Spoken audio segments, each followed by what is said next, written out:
Adanya wabah penyakit mulut dan kuku yang menyerang hewan ternak membuat para peternak waspada. Di Lumajang, untuk mengantisipasi penyebaran penyakit mulut dan kuku, pengelola pasar hewan Pasirian melarang pedagang dari luar kota berdagang di Lumajang.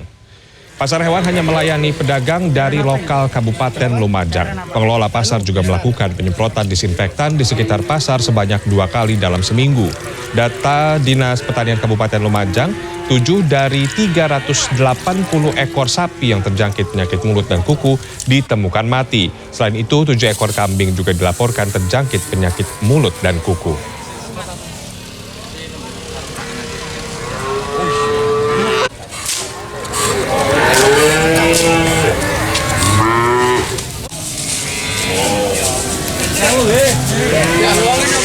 Pemerintah menyatakan wabah penyakit mulut dan kuku tidak bisa menular ke manusia. Lantas sejauh mana wabah PMK mempengaruhi omset pedagang bakso yang menggunakan daging sapi sebagai bahan dagangannya? Berikut informasinya. Tarno adalah salah satu pedagang bakso keliling yang telah lebih dari 20 tahun berjualan di kawasan Tebet, Jakarta Selatan. Ia mengetahui pemberitaan wabah PMK, namun wabah ini tidak berpengaruh pada penjualannya. Omset bakso sapinya yang per hari mencapai 1 juta rupiah itu tidak terganggu. Kalau tahu saya yang nggak pengaruh daging sapi, ini karena sepi, sebelumnya lebaran sepi, sekarang udah mending nih, udah laku lagi, nggak ngaruh. Kalau penyakit itu nggak dengar ya nggak ada orang bilang, nggak ada orang protes begitu Mbak. Penyakit mulut dan kuku PMK merupakan penyakit hewan yang bersifat akut disebabkan virus tipe A famili Picornaviridae genus Aptovirus. PMK menyerang hewan berkuku belah termasuk sapi, kerbau, kambing, dan domba dengan gejala yang mudah terlihat. Di antaranya demam tinggi, hypersaliva, lepuh pada lidah dan mulut, pincang, dan diakhiri dengan lepasnya kuku yang menyebabkan hewan susah berdiri.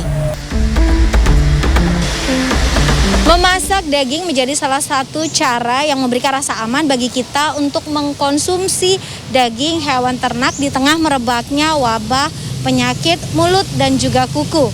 Apalagi dengan pengolahan yang tepat, maka kita masih bisa dipastikan aman mengkonsumsi daging hewan ternak yang terinfeksi penyakit mulut dan kuku tersebut.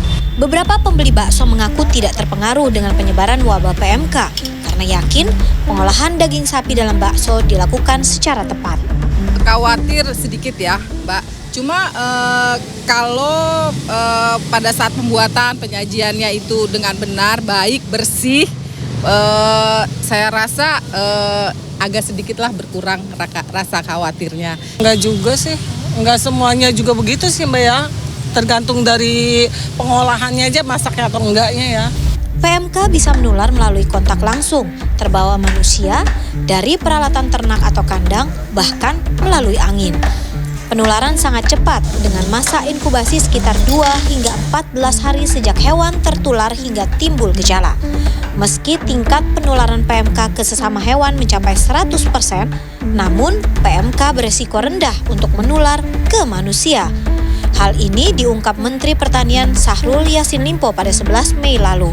Ia menegaskan bahwa kuman penyakit ini tergolong virus non-zoonosis atau bukan golongan penyakit yang dapat ditularkan dari hewan ke manusia.